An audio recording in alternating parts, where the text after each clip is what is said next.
ओम अज्ञानतिमिरान्धस्य ज्ञानञ्जनशलाकया चक्षुरुन्मिलितमेन तस्मै श्रीगुरुवे नमः। श्रीचैतन्यमनोभीष्टं स्थापितं येन भूतले स्वयं रूपकदामह्यं ददाति स्वपदान्तिकं।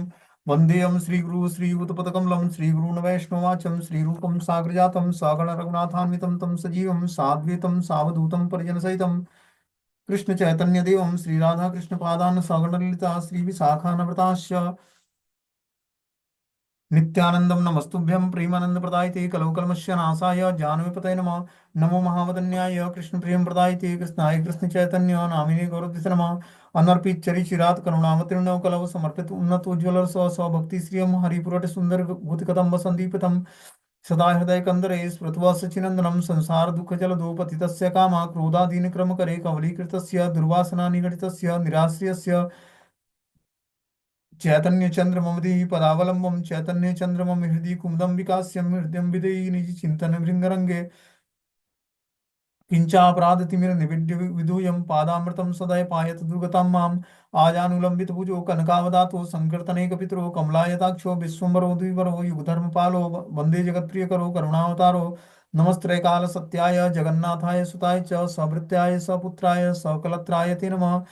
अतीर्णो साकरुण्यो परिचिन्नो सदीश्वर श्रीकृष्ण चैतन्य नित्यानंदो द्वय भ्रातरम भजे स जयति विशुद्ध विक्रमं कनकाभ्यं कमलायते क्षणं वरजानुनं विलंबितं खंडभुज बहुधा भक्ति रसाभिनर्तकम्। जयतु जयतु देव कृष्ण चैतन्य चंद्रो जयतु जयतु कीर्तितस्य नित्या पवित्रम जयतु जयतु वृत्तस्य विश्वेश्वमूर्ति जयतु जयतु नित्यत स्वरूप प्रियाणम पंचतत्वात्मकं कृष्णं भक्तरूप स्वरूपकं भक्तावतारं भक्ताख्यं नमामि भक्ति शक्तिकं। जय श्री कृष्ण चैतन्य प्रभु नित्यानंद श्री अद्वैत गदाधर श्रीवासादि श्री गौर भक्त वृंद हरे कृष्णा कृष्ण कृष्णा हरे हरे हरे राम राम राम हरे हरे। तो हम लोग इसमें श्रीमद् चैतन्य भागवत का आदि खंड आज पंचम अध्याय शुरू करेंगे। भगवान की बाल लीलाओं के बारे में हम लोग चौथे अध्याय में भी पढ़ा। उससे पहले भगवान का नामकरण संस्कार हुआ, उसके बारे में हम लोगों ने सुना, ठीक है ना। उससे पहले नीलांबर चक्रवर्ती ठाकुर ने, जो उनके नाना जी थे निमाई पंडित के, उन्होंने उनका जन्म पत्री का गुणगान किया कि इसमें कितने सारे शुभ लक्षण हैं, मतलब सारे ही लक्षण शुभ हैं उसमें, वो बताया उन्होंने। आज उसी में आगे कंटिन्यू करेंगे हम लोग। तो पांचवें अध्याय को आज शुरू करेंगे आदि खंड का। इसमें भगवान की बाल लीलाओं के बारे में गुणगान है। वृंदावन दास ठाकुर बाल लीलाओं का वर्णन करते हैं इसमें। बोलते हैं, जय जय भक्ति प्रिय प्रभु विश्वम्भर ध्वजा वज्र अंकुश पद महामहेश्वर। ध्वज वज्र और अंकुश युक्त पद वाले महामहेश्वर भक्ति प्रिय प्रभु विश्वम्भर की जय जय हो। तो अब भगवान चैतन्य महाप्रभु का बाल्य अवस्था में दो नाम रखा गया। पहला नाम निमाई, जो कि सारे जो हैं स्त्रियों ने नाम रखा निमाई, और जो पुरुष वर्ग थे, जो ब्राह्मण वर्ग थे, उन्होंने विश्वम्भर नाम रखा कि सारे विश्व का भरण पोषण करेगा, इसलिए इसका नाम विश्वम्भर होगा। ये नारायण के समान ही पूरे सृष्टि का क्या करेगा, पालन पोषण करेगा, इसलिए इस बच्चे का नाम विश्वम्भर रखा जाएगा। तो विश्वम्भर के चरणों में ध्वज वज्र अंकुश युक्त पद वाले महामहेश्वर भक्ति प्रिय प्रभु विश्वम्भर की जय जयकार हो। सर्वेश्वर श्री विष्णु के पदतल में ध्वज अंकुश वज्र पताका चिन्ह अवस्थित होता है। तो ये महाप्रभु के विश्वम्भर के चरणों में ये सारे चिन्ह अंकित थे, जो भगवान विष्णु के पद चरणों में होता है। हे रमते आक्षे प्रभु जगन्नाथ घरे आलिखिते बहुविध स्वप्रकाश करे। इस प्रकार प्रभु श्री जगन्नाथ मिश्र के घर में विराजमान होकर अपरोक्ष रूप से बहु विध्वस्त प्रकाश करते रहते। इस तरह से भगवान अपने पिता जगन्नाथ मिश्र के घर में विराजमान होकर अपरोक्ष रूप से बहुत सारी विध्वस्त प्रकाश लीलाएं करते। लोगों की अक्षय दृष्टिपथ और बुद्धि का अतिक्रमण करके अधोक्षज श्री गौर सुंदर अपनी अनंत वैचित्र्यपूर्ण स्वयं प्रकाश वैकुंठ लीला प्रकटित करते। जगन्नाथ मिश्र के घर में भगवान गौरांग महाप्रभु क्या करते हैं, अनंत वैचित्र्यपूर्ण स्वयं प्रकाश लीला प्रदर्शित करते हैं। जो वैकुंठ में लीलाएं होती हैं, वो जगन्नाथ मिश्र के घर में लीला प्रकट करते भगवान। एक दीन डाकिया बोला मिश्र पुरंदर आमारा पुस्तक आन बाप विश्वम्भर। एक दिन मिश्र पुरंदर ने प्रभु को बुलाकर कहा, वत्स विश्वम्भर, मेरी पुस्तक तो ले आओ। बापेरा वचन सुनी घरे धाया याय रुणु झुनु करी निपुर बाजे पाय। पिता के वचन सुनकर श्री निमाई घर की ओर दौड़ कर गए। तब उनके चरणों में नुपुर रुनझुन करते करके बजने लगे। एक बार उनके पिता मिस्र पुरंदर मतलब जगन्नाथ मिश्र क्या बोलते हैं कि आप जाकर हमारी पुस्तक लेकर आओ।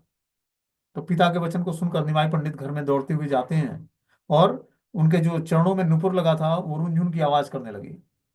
मिस्र बोले, कोथा सुनी नुपुर ध्वनि, चतुर्दिक चाय दुई ब्राह्मण ब्राह्मणी। मिस्र बोले, यह नुपुर ध्वनि कहाँ से आ रही है? दोनों ब्राह्मण ब्राह्मणी ऐसा कहकर चारों ओर देखने लगे। तो महाप्रभु जब दौड़ के जाते बुक ले आने के लिए, किताब ले आने के लिए अपने पिताजी का, तो उनके चरणों में जो नुपुर बजा हुआ था वो रुनझुन आवाज करता, और जो उनके माता पिता थे ब्राह्मण और ब्राह्मणी दोनों चारों ओर देखने लगे कि ये नुपुर कहाँ से बज रहा है। आमारे पुत्रेर पाए नाही निपुर, कोथाय बाजी या वाद्य निपुर मधुर। दोनों सोचने लगे कि हमारे पुत्र के पाँव में तो नुपुर नहीं है, फिर यह नुपुर की मधुर ध्वनि कहाँ से आ रही है? उन्होंने कभी अपने पुत्र के पैरों में नुपुर नहीं बांधा था, पायल नहीं बांधा था, लेकिन आवाज आ रही थी नुपुर की। कि अद्भुत दुई जने मने मने गण, वचन ना स्फुरे दुई जनेर वदन। दोनों मन ही मन विचार करने लगे, क्या अद्भुत बात है। उस समय दोनों के मुख से किसी प्रकार के वाक्य की स्फुरित नहीं हो रही थी। पूछी दिया प्रभु चली लेना खेला इते, आर अद्भुत देखे गिया गृहेर माझे ते। पुस्तक देकर प्रभु पुस्तक देकर प्रभु खेलने चले गए। इधर सची जगन्नाथ मिश्र को घर के भीतर एक और अद्भुत वस्तु दिखाई दी। सबे गृह देखे अपरूप पद चिन्ह, ध्वज वज्र अंकुश पताका आदि भिन्न भिन्न। संपूर्ण घर में अपूर्व पद चिन्ह थे। उनके ध्वजा वज्र पताका अंकुश सब अलग अलग स्पष्ट दिखाई दे रहे थे। तो जिस रास्ते से भगवान चैतन्य महाप्रभु भूख लाने गए थे, निमाय पंडित, उस रास्ते पर ध्वजा वज्र अंकुश और पताका के चिन्ह दिखाई दे रहे थे, जो भगवान के चरणों में चिन्ह होता है। आनंदित दोहे देखी अपूर्व चरण, दोहे हैला पुलकित सजल नयन। अपूर्व चरण चिन्हों को देखकर दोनों आनंदित हो गए, दोनों के अंग पुलकित और नयन सजल हो गए। तो जब वो चरण चिन्हों को देखा उन्होंने, जो बहुत ही अद्भुत थे और बहुत ही सुंदर थे, तो उस चरण चिन्हों को देखकर उनका हृदय आनंदित हो गया और दोनों के अंग पुलकित हो गए, और नयन जो है जल से भर गया, नेत्र जो है जल से भर गया। किसके? जगन्नाथ मिश्र और सची माता के। पाद पद्म देखी दोहे करे नमस्कार, दोहे बोले निस्तारुण्यु जन्म नहीं आरा। पाद पद्म देखकर दोनों ने दंडवत प्रणाम किया और कहा, बस अब हमारा निस्तार हो गया, अब दूसरा जन्म नहीं लेना पड़ेगा। बोलते हैं जो एक बार मात्र भी विष्णुपाद का दर्शन कर लेता है, विष्णुपाद पद्मों का दर्शन करता है, वे संसार में निस्तार प्राप्त कर लेता है, अर्थात उसको अपौनव्य रूप परम पद की मुक्ति प्राप्त होती है।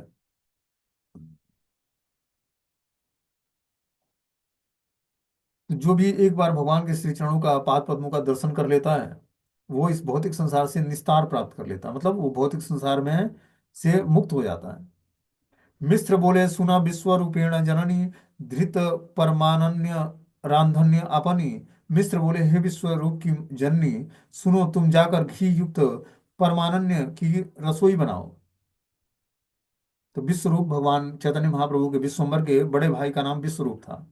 तो सची माता के दो पुत्र थे, एक का नाम था विश्वम्बर और दूसरा था विश्वरूप। विश्वरूप बड़े थे और विश्वम्बर छोटे थे।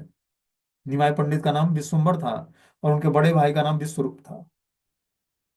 तो मिस्र बोले, मतलब जगन्नाथ मिश्र क्या बोलते हैं कि हे विश्वम्बर की माता, आप जाकर घी से युक्त परम आनंद खीर रसोई में तैयार करो।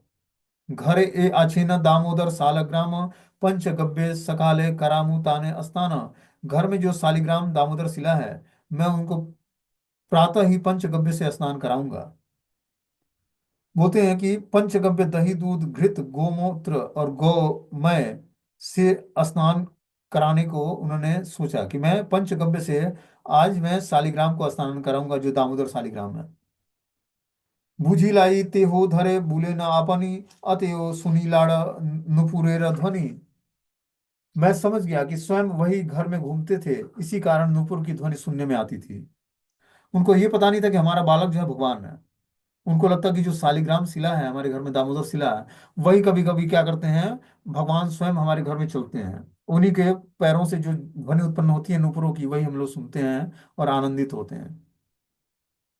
एहि मते दुई जना परम हर्षित शालिग्राम पूजा करे प्रभु मने हासे। इस प्रकार दोनों ही परमानंद से शालिग्राम की पूजा करते और यह देखकर प्रभु मन ही मन हंसते। आर एक कथा सुना परम अद्भुत, ये रंग करीला प्रभु जगन्नाथ सुत। एक और परम अद्भुत कथा सुनी है जिसमें जगन्नाथ नंदन के ने अति विलक्षण लीला प्रकट की। क्या बोलते हैं? परम सुकृति ए तीर्थे की ब्राह्मण, कृष्ण उद्देश्य करे तीर्थ पर्यटन। एक परम सुकृत तैर्थिक ब्राह्मण श्री कृष्ण प्रीति के उद्देश्य से तीर्थ पर्यटन किया करता था।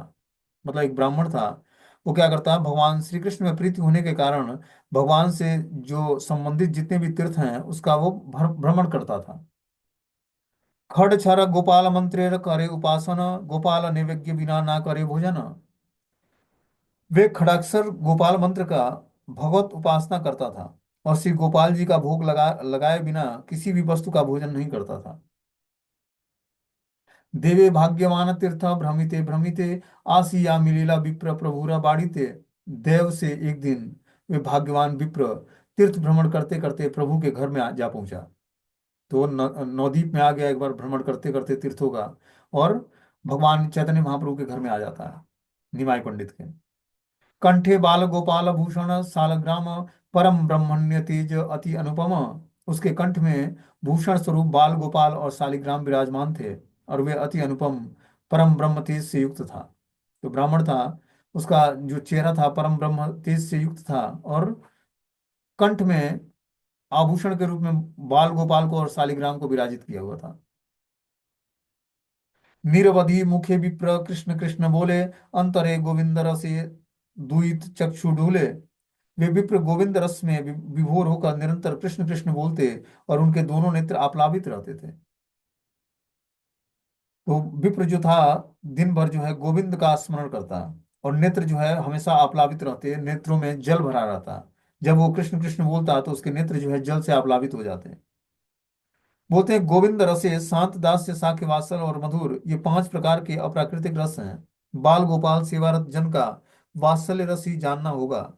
उनके अपने अभिष्ट देव बाल गोपाल के दर्शन की लालसा में दोनों नेत्र सतृष्ण घोषित रहते थे। तो इस तरह से वो वात्सल्य रस के भक्त थे जो ब्राह्मण थे, वो बाल गोपाल की सेवा करते थे।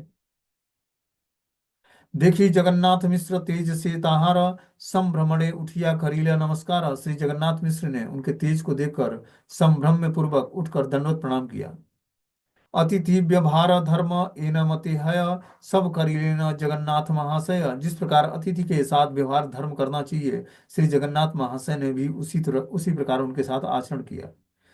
अतिथि व्यवहार धर्म, जो आगंतुक व्यक्ति मात्र एक दिन गृहस्थ के घर में अवस्थान करके दूसरे दिन वहां और वास नहीं करते, उसे अतिथि कहते हैं।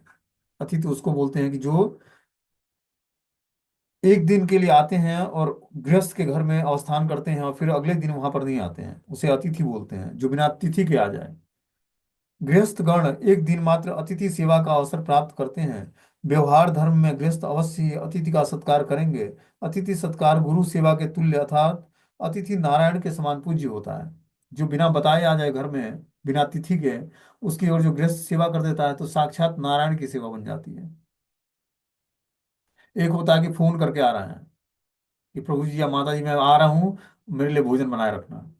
तो माता जी और प्रभु जी मिलकर भोजन बनाया और उस रिलेटिव की सेवा कर दी है।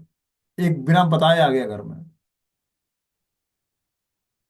तो कुछ स्त्रियां जो अंदर होती भन बनाने लगती कि बिना बताए कैसे आ गया, इस समय नहीं आना चाहिए, इस समय ऑफिस जाने का टाइम है। तो वो अतिथि सत्कार नहीं है। अतिथि सत्कार मतलब जो बिना बताए आ जाए और उनकी आप प्रेम पूर्वक सेवा करते हो, तो साक्षात नारायण की सेवा बन जाएगी वो। आपने करिया तान पाद प्रक्षालन, बसीते दिले न आनी उत्तम आसन। स्वयं अपने हाथों से उनके पाद प्रक्षालन किए और बैठने के लिए उत्तम आसन प्रदान किया।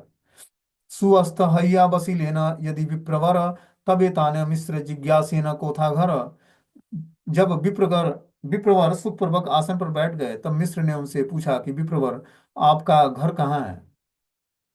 विप्र बोले, आमी उदासीन देशांतरी, चित्तेर विक्षेप मात्र पर्यटन करी। तब विप्र ने कहा कि मैं तो एक उदासीन परदेसी हूँ, केवल चित्त के विक्षेपण मात्र से पर्यटन करता रहता हूँ। उदासीन विरक्त और निष्क्रिय देशांतरी जन्मभूमि छोड़कर अन्य देशी देशांतर में विचरण करने वाले को बोला जाता है।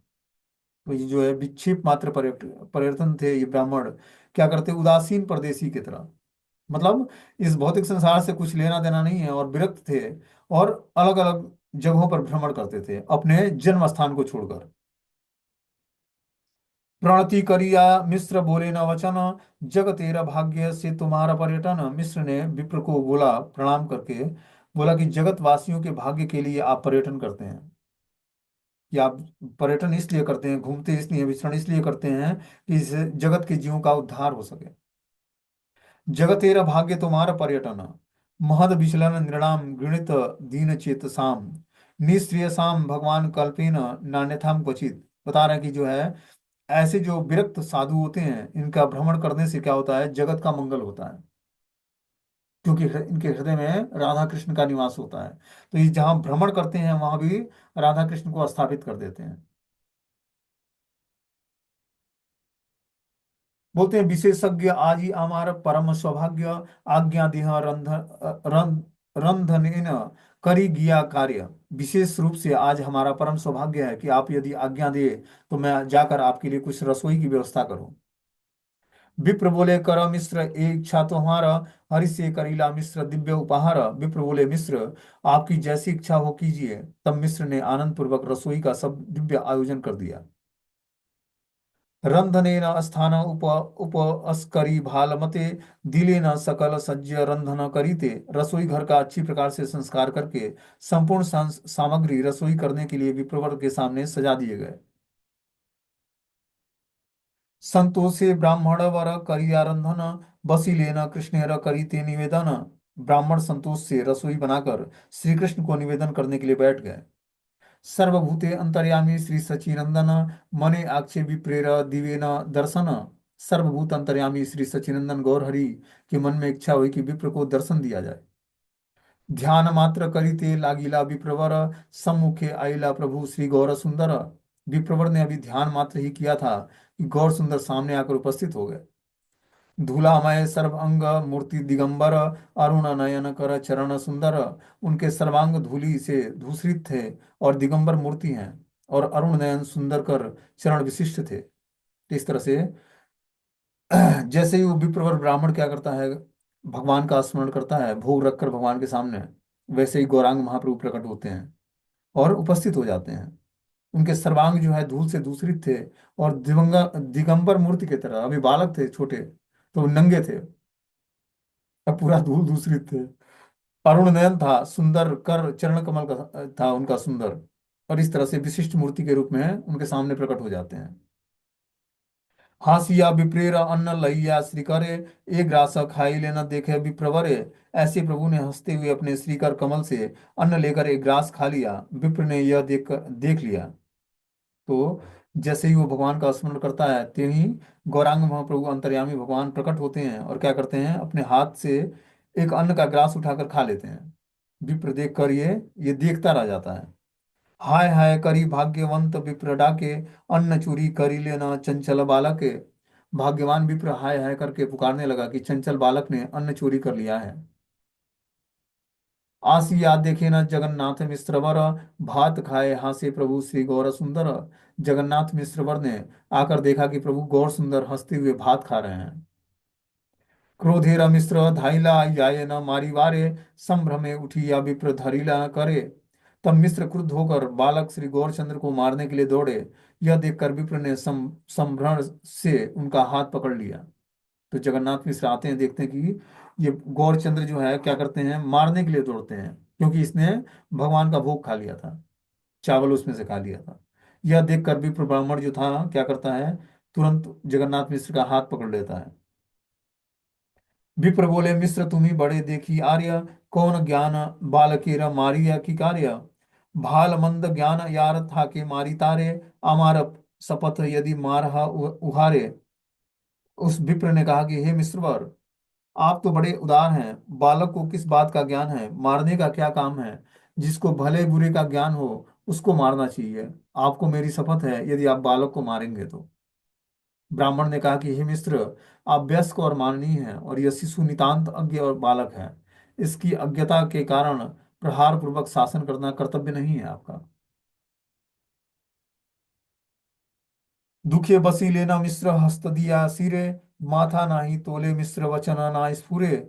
विप्र के इतना कहने पर मिश्र दुखी होकर सिर पर हाथ रखकर बैठ गए। अब न तो सिर ऊपर उठाते और न कुछ बोलते।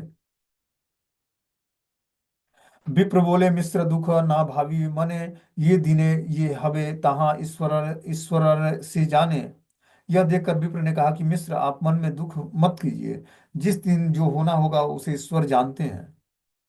ईश्वर की इच्छा अनुसार जिस दिन जिसको जितना खाद्य पदार्थ खाने होते हैं उसको वही प्राप्त होता है। ईश्वर ही फलदाता है, यह जानना आवश्यक है। जीव भविष्य दृष्टि वंचित है। जीव का जो अदृष्ट ईश्वर का वह परिज्ञात विषय है। तो बताना चाहते थे वो ब्राह्मण कि हर व्यक्ति का क्या खाद्य पदार्थ खाएगा वो भगवान की इच्छा से डिसाइड होता है। उसको उतना ही प्राप्त होगा जितने उसके भाग्य में होगा। ईश्वर ही फलदाता है, यह जानना आवश्यक है कि ईश्वर ही देने वाले हैं। वो जानते हैं कि किस जीवात्मा को कब कितना कहाँ मिलना है, तो वो जरूर अवश्य प्रदान करेंगे। आज भगवान की यही इच्छा थी और इसलिए बालक इसने क्या किया, भगवान के भोग को जूठा कर दिया। फल मूल आदि गृह ये था कि तुम्हारा आनि देह आजी तहा करीबा आहार। फल मूल आदि जो कुछ भी तुम्हारे घर में हो ले आओ, वही दे दो। आज मैं वही आहार करूंगा। मिस्र बोले मोरे यदि था कि वृत्त ज्ञान, आर बार पाक कर करी दो स्थान। मिस्र ने कहा विप्रवर यदि आप मुझे अपना दास समझते हैं तो मैं स्थान साफ करवा करवा देता हूँ और आप पुनः रसोई कीजिए। तो मिस्र जो जगन्नाथ मिस्र थे उन्होंने विप्रोर को बोला ब्राह्मण को कि आप हमें अपना दास समझिए और हमें यह स्थान साफ करने के लिए आप आज्ञा करिए। मैं पुनः रसोई बनाने के लिए सारे सामान को अरेंज कर देता हूँ। इस स्थान पर वैष्णो अतिथि के प्रति मिस्र का वैष्णो चित्त दैन्योक्ति ज्ञापन विशेष भाव से देखने को भी योग्य है कि कैसे जो है मिस्र जी उस ब्राह्मण के सामने वैष्णो उचित दैन्यता प्रदर्शित करते हैं। गृह अच्छे रंधनेर सकल संभार, पुनः पाक कर तबे संतोष हमारा। घर में रसोई की सब सामग्री मौजूद थी, आपके पुनः रसोई करने में मुझे संतोष होगा। इस तरह से मिश्र जी उस ब्राह्मण विप्र को बोलते हैं कि आप पुनः फिर से भगवान के लिए रसोई बनाइए। बलिते लागिला यत इष्ट बंधुगण, आमा सब चाही तबे कर करह रंधन। उसी समय सब इष्ट बंधु बांधवगण भी कहने लगे, हम सबके प्रति कृपा दृष्टि करते हुए आप पुनः रसोई कीजिए। विप्र बोले यही इच्छा तुमा सबाकार, करिब रंधन सर्वथाय पुनर्वार। विप्र ने कहा जैसे आप सबकी इच्छा है मैं निश्चित ही पुनः रसोई करूंगा। हरि स हईला सबे विप्रेर वचन, स्थान उप अस्करिले सबे तत्क्षण। विप्रवर के वचनों को सुनकर सबको आनंद हुआ और शीघ्र ही सबने रसोई के स्थान का संस्कार कर दिया, मतलब रसोई को पवित्र कर दिया। रंधनेन सज आनी दिलेन त्वरिते, चली लेना विप्रवर रंधन करीते। शीघ्र ही रसोई की सामग्री लाकर दे दी गई। विप्र रसोई करने के लिए चल दिए। सबई बोले न शिशु परम चंचल, आर बार पाछे नष्ट करेला सकल। रंधन भोजन विप्र करे न यावत, आर बाड़ी लय शिशु राख हतावत। सब लोगों ने कहा कि यह बालक परम चंचल है, कहीं फिर से सब कुछ नष्ट न कर दे, इसलिए जब तक विप्र रसोई भोजन न कर ले तब तक इसे किसी दूसरे के घर में रख रख दिया जाए। तो सबने डिसाइड किया घर के सदस्यों ने कि ये बालक बहुत नटखट है, इसको क्या करना पड़ेगा कि जब तक ये विप्र रसोई करके भोजन नहीं कर लेता भोग लगा के, तब तक इस घर बालक को जो है दूसरे घर भेज दिया जाए। तबे सची देवी पुत्र कोले तकरिया, चंचिले न आर बाड़ी प्रभु रे लईला। यह सुनकर सची देवी के पुत्र को गोद में लेकर किसी दूसरे के घर चली गई। तो सची माता क्या करती हैं, अपने पुत्र निमाई को लेकर दूसरे के घर चली जाती हैं। सब नारी गणे बोला सुन रे निमाई, ए मत करिया की विप्रे अन्न खाई। वहां सब स्त्रियों ने कहा कि सुनो अरे निमाई, क्या इस प्रकार से किसी दूसरे विप्र का अन्न कोई खाता है। हाँ सिया बोले न प्रभु श्री चंद्रवदने, आमार की दोष विप्र डाकीला आपने। श्री चंद्रवदन प्रभु हंसते हुए प्रभु ने कहा कि इसमें मेरा कोई दोष नहीं है, स्वयं विप्र ने ही तो मुझे बुलाया था। सबे बोले न अये निमाई ढा ढाती की करीबा, एबे ए तुम्हार गेला जाती। कोथाकार ब्राह्मण कौन कुल केवा चीने, तार भात खाई जाति राखी ब के मने। सब नारियों ने बोला कि अरे ढोंगी निमाई, अब तुम क्या करोगे? तुम्हारा तो जात भी चला गया है। ये कहाँ के ब्राह्मण, किस कुल के, और कौन इन्हें पहचानता है? उनका अन्न खाकर कैसी जाति रक्षा करोगे तुम?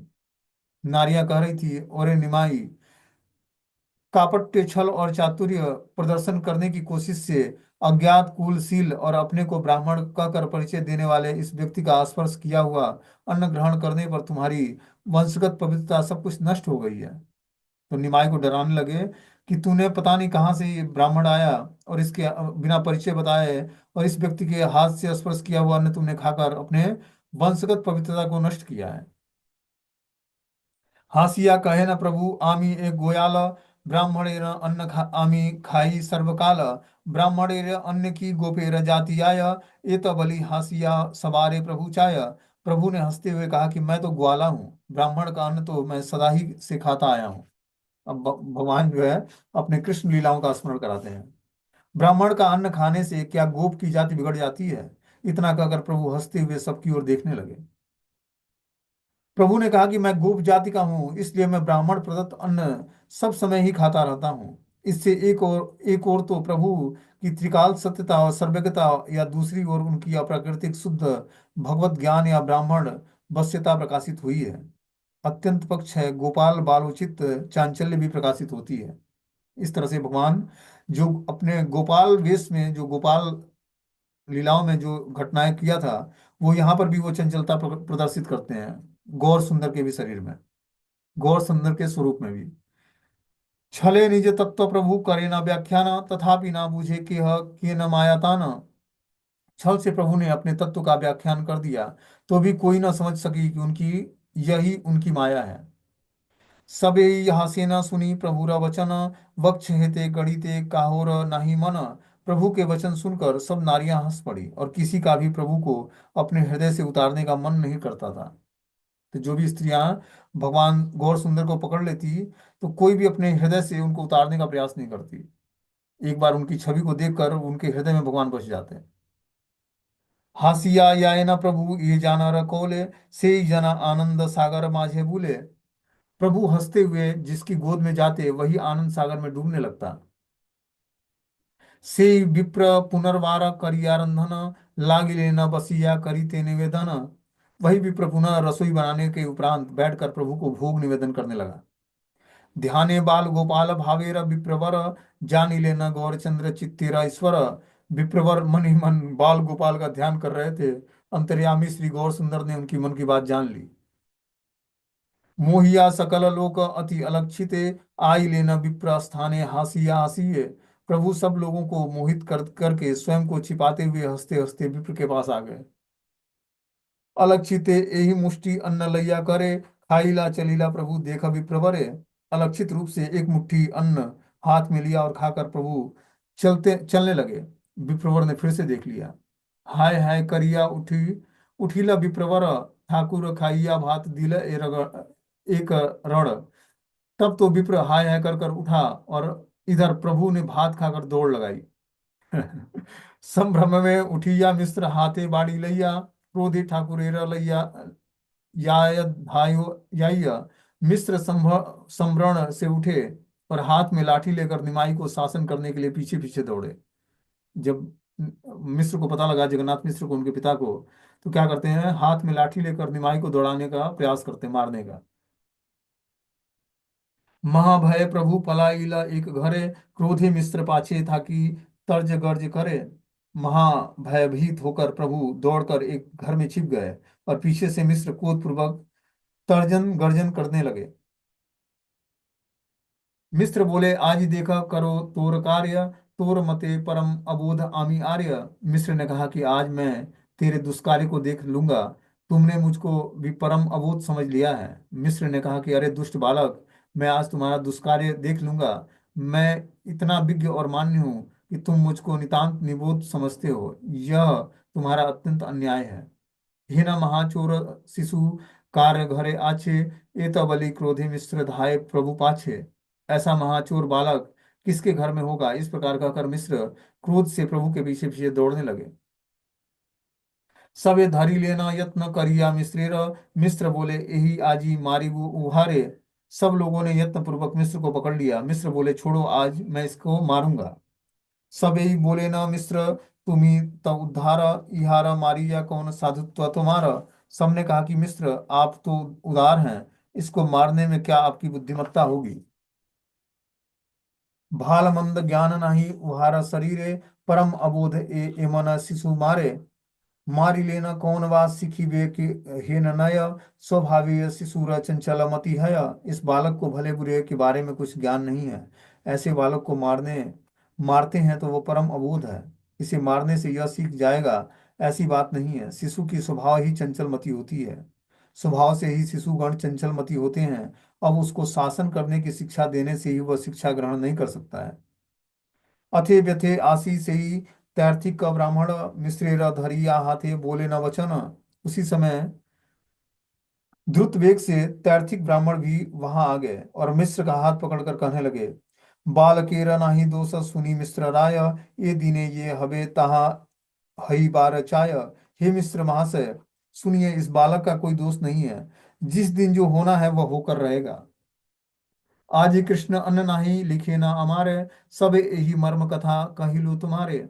आज श्री कृष्ण ने मेरे भाग्य में अन्न खाना नहीं लिखा है, इसकी सारी यह मेरी गूढ़ कथा है, मैंने आपसे कह दिया है। दुखे जगन्नाथ मिश्र नाही तोले मुख, माथा हेटे करिया भावे न मने दुख। विप्र की यह बात सुनकर दुख से श्री जगन्नाथ मिश्र मुख ऊंचा उठा नहीं पा रहे थे। वे मस्तक नीचा करके दुख अनुभव कर रहे थे। हे न समय विश्वरूप भगवान, सही स्थाने आई लेना महाज्योतिर्धाम। इतने में महाज्योतिर्धाम भगवान विश्वरूप भी वहां पर आ गए।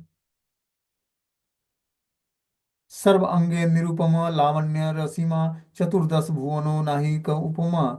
स्कंधे यश सूत्र ब्रह्म तेज मूर्तिमंत, मूर्ति भेदे जन्मिला आपनि नित्यानंद। जिनके सब अंगों में निरुपम लावण्य की सीमा, जिसकी उपमा 14 भुवनों में भी नहीं है। कंधे पर यज्ञ सूत्र, मानो ब्रह्म तेज की मूर्तिमान होकर विद्यमान हो। मूर्ति भेद से श्री नित्यानंद प्रभु ही जगन्नाथ मिश्र के गृह में प्रकट हुए थे। श्री नित्यानंद प्रभु ही मूर्ति भेद से अभिन्न मूर्ति के में विश्व रूप होकर प्रकट हुए थे। तो नित्यानंद प्रभु ही विश्व रूप के विश्व रूप नित्यानंद प्रभु के ही अंश हैं। ठीक है ना, वही गौरांग महाप्रभु के बड़े भाई के रूप में प्रकट हुए थे। अब वो आ जाते हैं। सर्वशास्त्रे अर्थ सदा स्फुरे जीवया, कृष्ण भक्ति व्याख्या मात्र करे सदाया। जिनकी जीवा पर सर्व शास्त्रों के अर्थ सदा स्फुरित रहते हैं और जो सदा ही श्री कृष्ण भक्ति की ही व्याख्या करते हैं। विश्व रूप सर्वदा सब शास्त्रों में कृष्ण भक्ति की ही व्याख्या करते, अर्थात प्राकृतिक भोग पर विचार द्वारा शास्त्र का कदर्थ करके जीव को जड़ भोग से नियुक्त नहीं करते। वे हमेशा शास्त्रों का गुणगान करते हैं, जो उनके बड़े भाई विश्व रूप थे। देखिया अपूर्व मूर्ति तैर्थिक का ब्राह्मण है, मुग्ध हैया एक दृष्टि चाहे घने घन। विश्व रूप की अपूर्व मूर्ति का दर्शन करके तैर्थिक ब्राह्मण मुग्ध हो गया और एक ही दृश्य से तन्मय होकर उन्हें देखने लगा। विप्र बोले, कारपुत्र एहि महाशय, सब यही बोले न एहि मिश्र तनय।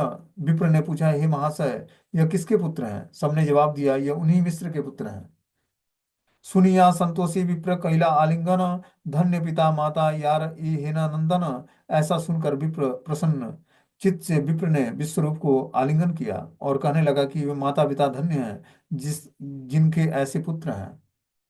विप्रेर करिया विश्वरूप नमस्कार, बसिया कहे न कथा अमृतेर धारा। विश्वरूप ने विप्र को प्रणाम किया और बैठकर अमृतमयी कथा कहने लगे। सुनदीन तार महाभाग्येर उदय, तुम ही है ना अतिथि आहार गृह है। शुभ दिन और महाभाग्य होने से ही आप जैसे अतिथि का घर में आगमन होता है। जगत सुदीत से तुम्हारा पर्यटन, आत्मानंदे पूर्ण हैया करह भ्रमण। आप जैसे महानुभावों का पर्यटन संसार को पवित्र करने के लिए होता है। आप आत्मा आनंद से पूर्ण होकर भ्रमण करते हैं। श्री विश्वरूप प्रभु ने तैर्थिक विप्र को लक्ष्य करके परिव्राजक भुवन पावन धर्म की कथा कही है। भगवत भक्त सर्वदा आत्माराम अर्थात कृष्ण सेवानंद से परिपूर्ण होते हैं। इसलिए भोग परायण पर्यटक की भांति भ्रमण करने के बदले वे जगत के विषयाभिनिवेश से गृहमेधी जीवों को सेवो कृष्ण सेवान्मुख करके शोधन करते हैं। कि जो व्यक्ति परिव्राजक सन्यासी है, ठीक है ना, वो जो भ्रमण करता है वो कृष्ण सेवा में आनंद परिपूर्ण होता है और वो विषय में निवेशित जो गृहमेधी जीव हैं उनको कृष्ण सेवनमुखी करने के लिए वो क्या करता है, शोधन करता है उनके हृदय का। अपने दर्शन से, अपने संभाषण से क्या करता है, सबके हृदय में कृष्ण सेवा के प्रति उन्मुखता जागृत करता है, ऐसा भ्रमरशील महात्मा। भाग्य बड़े तुम ही है ना अतिथि हमारा, अभाग्य बाकी कही वे उपास उपास तुम्हारा। हमारा बहुत सौभाग्य है कि आप आज अतिथि हमारे घर में आए हैं, परंतु अपने दुर्भाग्य के बारे में मैं क्या कहूँ, आपका उपवास हो रहा है। तुम्हें उपवास करी था यार घरे, सर्वथा तहार अमंगल फल धरे। आप जिसके घर में निराहार रहते हैं उसका सदा ही अमंगल ही होगा। हरि सिर पाइनु बड़ा तुम्हारा दर्शन, विषाद पाइनु बड़े ए सब श्रवण।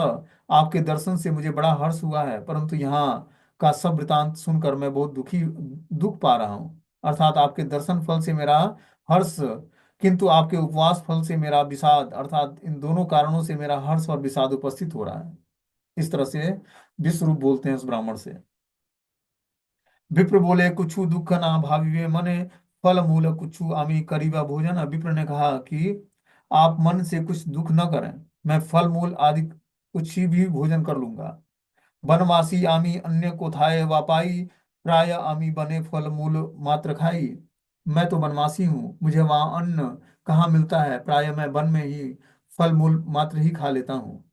कदाचित कौन दिवसे वा खाई अन्न, से यदि निर्विरोधे है उपसन्न। कदाचित किसी किसी दिन अन्न भी खा लेता हूँ, वह भी किसी निर्विघ्न रूप से मिल जाए तो। ये संतोष पाई लायो तुम्हारा दर्शन है, तहाँ ते ही कोटि कोटि करुला भोजन है। तुम्हारे दर्शन से मुझे जो संतोष हुआ है, उसी में मैंने कोटि कोटि बार भोजन कर लिया है। फल मूल नैवेद्य ये किछु था के घरे, तहाँ अन्न गिया आजी करीबा आहारे। फल मूल नैवेद्य आदि जो कुछ भी घर में जाकर ले आओ, उसी का मैं आज आहार करूंगा। इस तरह से विप्र विश्व रूप को बोलते हैं। उतर ना करे किछु मिश्र जगन्नाथ, दुख भावे मिश्र सिरे दिया दुई हाथ। जगन्नाथ मिश्र कुछ भी बोलते नहीं, दोनों हाथ सिर पर रखकर मन ही मन दुखी हो रहे थे। विश्वरूप बोले न बलीते वासी भय, सहजे करुणा सिंधु तुम्ही महाशय। विश्वरूप ने कहा कि बोलने से में भय होता होगा हे महाशय, आप स्वभाव से ही करुणा सिंधु हैं। परम दुखे कातर स्वभाव साधु जन, परेर आनंद से बढ़ाइया अनुक्षण। साधु जन स्वभाव से ही दूसरे के दुख से दुखी होते हैं और सर्वदा दूसरों को आनंद बढ़ाते हैं। एते के अपन यदि निरालयस्य हैया, कृष्ण नैवेद्य कर रंधन करिया। इसलिए यदि आप आलस्य त्याग कर पुनः श्री कृष्ण के लिए नैवेद्य बनाएं। इस तरह से अब विश्व रूप जो है उनको रिक्वेस्ट करते हैं कि आप फिर से भगवान श्री कृष्ण के लिए नैवेद्य तैयार करें भोग लगाने के लिए। तबे आजी अमार गोष्ठी यत दुख, सकल गुचे पाई परम आनंद सुख। तो हमारी गोष्ठी का जितना दुख है वो सब चला जाएगा और हम परम आनंद सुख पाएंगे। विप्र बोले रंधन करीला दुई बार, तथापि कृष्ण ना दिले न खाई बार। विप्र ने कहा कि मैंने 2 बार रसोई बनाई है, तब भी श्री कृष्ण की इच्छा से मुझे खाने को नहीं मिला है। तेजी बुझी लाड़ आजी नाहि का लिखन, कृष्ण इच्छा नाही केने करहा यतन। इसलिए समझ लिया कि आज मेरे भाग्य में भोजन नहीं लिखा है। जब श्री कृष्ण की इच्छा ही नहीं है तो फिर मैं क्यों यत्न करूं। इस तरह से विप्र जो है उनके सामने प्रस्ताव रखते हैं। अब आगे क्या होता है घटना में उसको हम लोग अगले क्लास में सुनेंगे। मीटिंग क्लोज हो जाएगा। ये भी भगवान चैतन्य महाप्रभु की बाल लीलाएं हैं। इसके बाद प्रोगण लीलाएं शुरू होंगी। अभी बहुत सारी लीलाएं हैं।